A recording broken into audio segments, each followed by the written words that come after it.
So yeah, it's a little bit different for me because I don't draw my books. But I think what's cool, what you were just saying about like it's making friends. One of the coolest things about what I do is that I always get to work with a friend. Like it's always a collaboration. And so a lot of the time when I'm thinking of a character, because I also really start with characters, when I work with an illustrator on my books, I don't like to give them a lot of rules. This is what this person looks like, and if you draw it any differently, I'm going to be mad. So instead, I like to have a conversation with the illustrator that I'm collaborating with and say, this is how I think they would respond in this situation, or this is how I think that they feel, or like, this is their personal style. Like, they wear a lot of color, and I think that's really reflective of like who they are, So I like to talk a lot more about like who they are as a person. Think about who you might be. Like, what are some things you would use to describe yourself, and how you would bring that into the world. Another thing about what I do is that with my classic remix books, I'm using a character that already exists. And what's really fun about those is that I reread all the original books like 10, 15 times when I was working on them. It's a lot of homework. And then I would think, like, what about this character is so timeless, right? Like, what is the reason that people are still reading Anne of Green Gables, like, 100 years later? And I think it's because she's this very unique, fun, spunky character, she's uniquely herself. And I think that's something that everybody can still relate to now. And so to see the illustrator kind of bring that to life in Maisha's version of Anne is great, because I feel like it really clicked. And that's one of the greatest parts about working with a collaborator to me. It must be. Yeah. So then you've got your idea, you've got your characters, and you're working on your world. At what point do you feel like, you're then collaborating as an author and illustrator? Like, who are your collaborators in that process? Do you want to go with that one? Yeah, well... With that one. Yeah, I think this one's working. Yeah, everyone can hear me, right? Okay. Yeah, so again, that's the really fun part about comics, is that it is a collaboration. Even when you're making comics by yourself, doing the drawing and the writing, it's still a collaboration between you and the reader and who you choose to go to for feedback. For me, that's my editors and my agent. When I came up with Mimi, it was kind of like between like all of us trying to figure out like what kind of world should this be. Like, I had the character and I had like the main theme, which for Cutie Catastrophe was Mimi wanting to prove that she's not just cute, she is so much more. So with a little girl like that, what kind of world does she live in, and what kind of people are around her that make her feel like boxed into like this one attribute, and how does she react to that? And also I like to think about like what inspiration do you use to come up with your worlds. Like for me, a lot of that was my childhood and where I grew up, which was the Bronx in New York City, in an apartment building. So Mimi lives in an apartment building. How about you, Sophia? Yeah, no, that's very true. It's like you never do anything just by yourself. It's always like a collaboration somehow. And as you mentioned, my editor is very important for me, like and my agent. My agent is usually my second reader. I mean, my first readers always are my kids. They're the best because they're my public, my first the first to discover my characters and my worlds. And they're the right age. I mean, they're 13, 11, and 7, so it's perfect. If they dislike what I'm reading to them, I know it won't work, so I have to go back to my drawing table. So yeah, they're a big part of my feedbacks, and I guess that my inspirations, I mean, like you, it comes from like, the open discussion with myself, with the child that I was, and the child that I have now, my 3 kids. So it's a back and forth between that, and it's great because, yeah, I guess it keeps me in touch with the kids I used to be, and a lot of the magic. I mean, if you tap into your inner child, it's usually like pretty good. It's the sparkles are still there. What about you? So a lot of my inspiration, I was like, I was an indoor kid, as many writers are. And when I was a kid, I grew up in like the early 90s when anime and manga, way back in the day, anime and manga were not as readily available. But I loved reading anime and manga. I really loved Romoko Takahashi's work. I really loved Sailor Moon. I was obsessed with Sailor Moon. And I think that those really carried on into my work because I feel like when I was reading them as a kid, what I really loved about them was that a lot of the time they were just stories about people. And they didn't always need to be going on a grand adventure. They were just kind of enjoying like a slice of life kind of story, and so that really stuck with me. And it goes back to thinking about that child you were. I grew up in a greenhouse and a flower shop. My mom owned a greenhouse and a flower shop, and so when I was writing Secret Garden on 81st Street, I was trying to capture the feeling I felt as a kid of like digging in the dirt and growing plants, and like it felt really good to go back to that space and think about that. So one of the great things about putting a book out into the world is that you can have something that's so personal like that, and then find that when you put it out, it resonates with so many other people, and it makes you feel really connected to the people around you. What are some experiences you've had with your readers that have really made this feel like, yes, like this is so worth all the hours and hours and hours of scripting and drawing? Yeah. Do you want to? Yeah, so I've had so many experiences like that. Even before doing my Mimi series, I used to work on a webcomic that was Magical Girls, and I just love Magical Girls everything because I loved Sailor Moon so much growing up.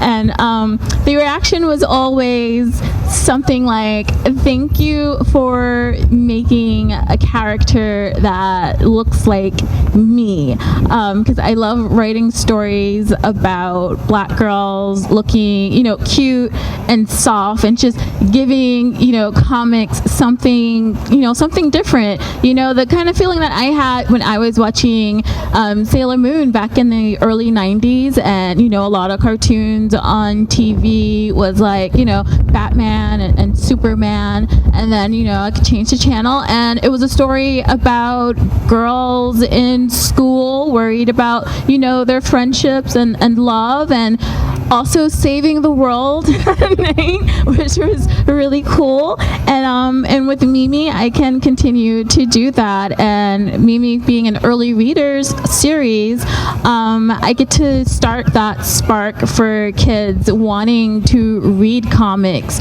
for the first time and being able to read by themselves. And I've had so many like little kids running up to my table when I'm at conventions and just so excited to see Mimi. And I have videos from friends with their kids reading Mimi, and just fan emails from young kids just showing like how much they enjoy the series.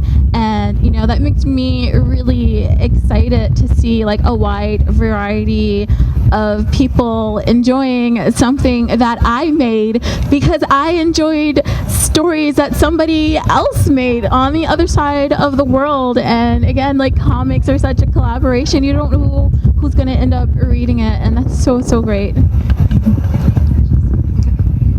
No, totally. I mean, it's like one of the best thing in humans, It's like our ability to tell stories and to share stories. I mean, it's like I'm in love with that, and it's really a way for us to bond and to feel connected and to learn so much about ourselves and about others' reality. And I'm really.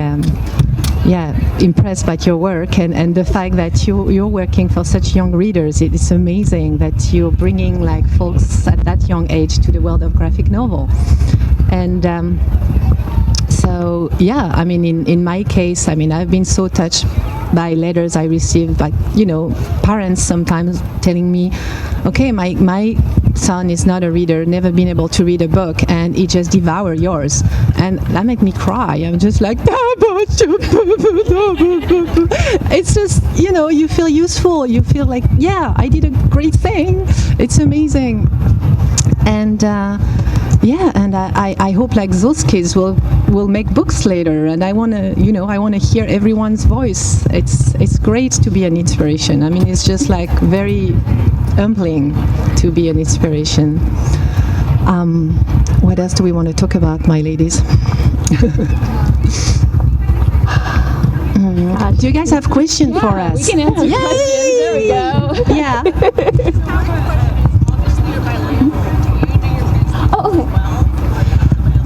It's funny you're asking that question. We were talking about that with my sister-in-law this morning, and no, I wish I could, but I wasn't allowed to for like legal reason. I could not translate my book myself, but because we're talking about world building, it's true that voices, the tones, the dialogue, it's really like sets a world, and but because I'm bilingual, I was able to read the French version, and I was allowed to change few things, and I got on the phone with the translator and say, you know what, we need to laugh a bit more, and we are right now not funny enough.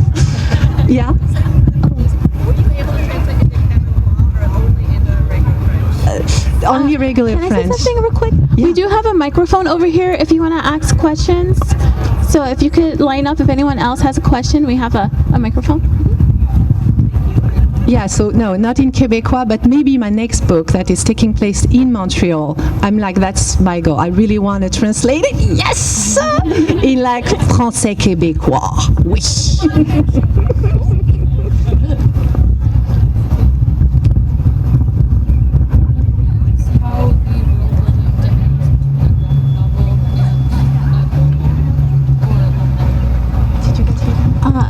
The difference between world building in a graphic novel and like a prose novel. So I used to write prose once upon a time. And I find that my process is very similar, but I also think that a lot of people are a lot more organized than I am. I think that I'm just a hot mess. Like you talk to these people and they're like, oh yeah, I have this system and my note cards, and I'm like, I just sit down and wing it, baby. But I do think when I was, the process is very similar from a writer's perspective, and I'm curious to hear from the illustration perspective, but you get your basic idea, and then typically, if I didn't have my agent, I think I would be even more of a hot mess, because typically then she wants to see an outline that proves that like I know where the story is going and how it's going to end. I don't always. And then it's kind of like, okay, well, what are the main story beats? Like what are the things that you want to have happen? I have found that it's really useful for me to make a page for each character and start to think about like what is their arc, because I think that what makes a character compelling is to see them kind of go on a journey, even if they're a minor character, not a main character, so I'll have something that kind of traces their story beats as individuals as well, and that has been a really helpful tool for me to be less of a disaster. That's such a good idea. I found like you're very organized. Yeah.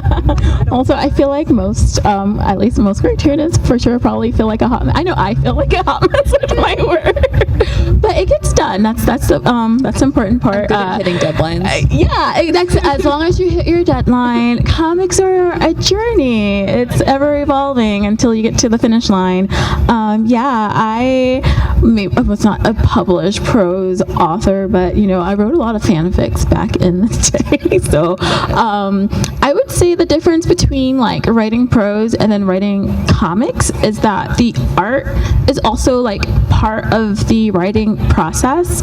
When you write prose, it's a lot easier to kind of like describe what's happening. There's different ways that you can do it where it's not, just totally like bland. You want people to experience it. But with comics, you can't exactly be like Susan felt her heart race when somebody walked by and she smelled those bagels and was like, oh my god, I need to go to the cafe now.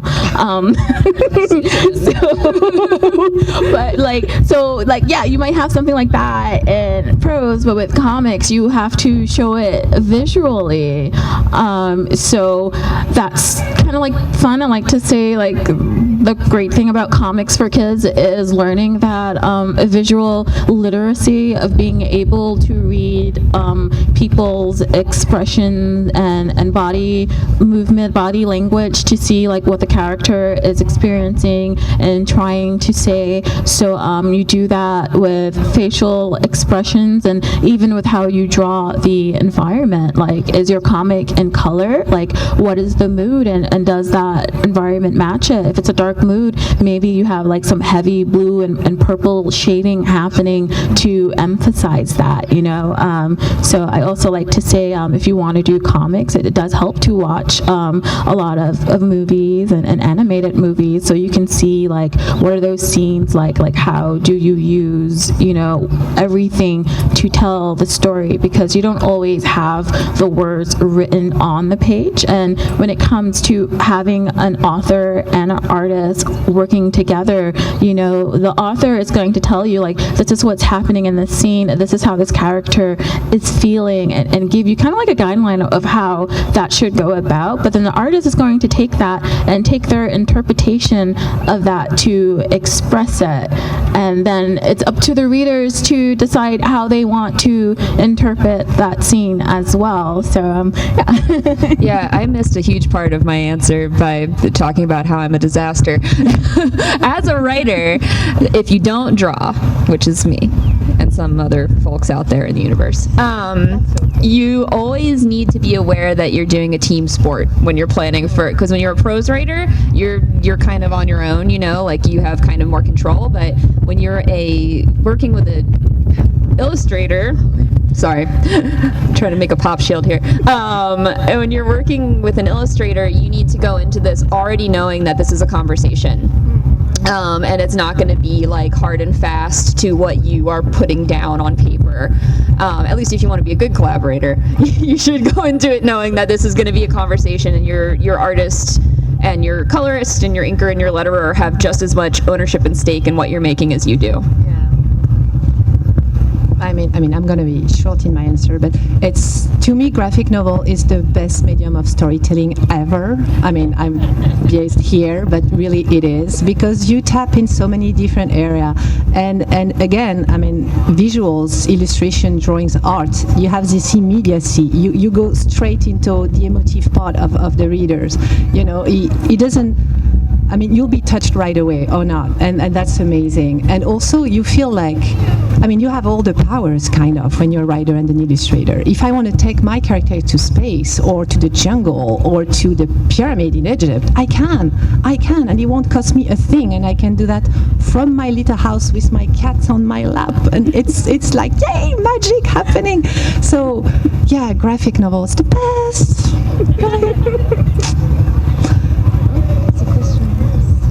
Yes, Nicole?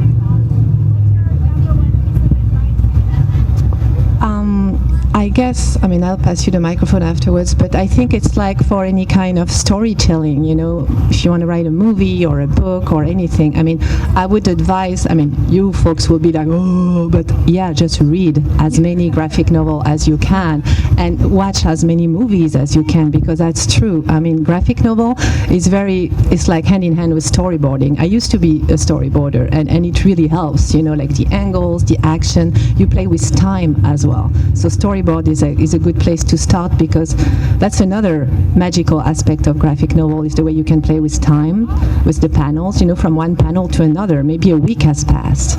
So yeah, just put your hands on as many things as you can, and different things as well, coming from different kind of people, and you will make yourself richer, and your art will improve definitely.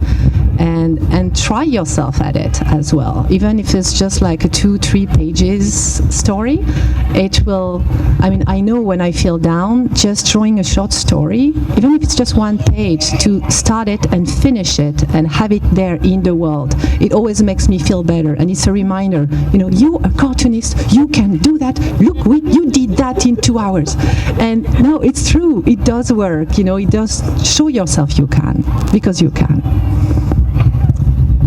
Okay, so it's kind of twofold, I think, for me, if I was going to give advice to somebody who wanted to get into writing specifically. The first is exactly that. Read comics. Read so many comics, read across genres, read across styles, read manga, read Western comics, read French comics, read anything you can get your hands on, because there's so many modes of storytelling. Graphic novels are a medium, not a genre.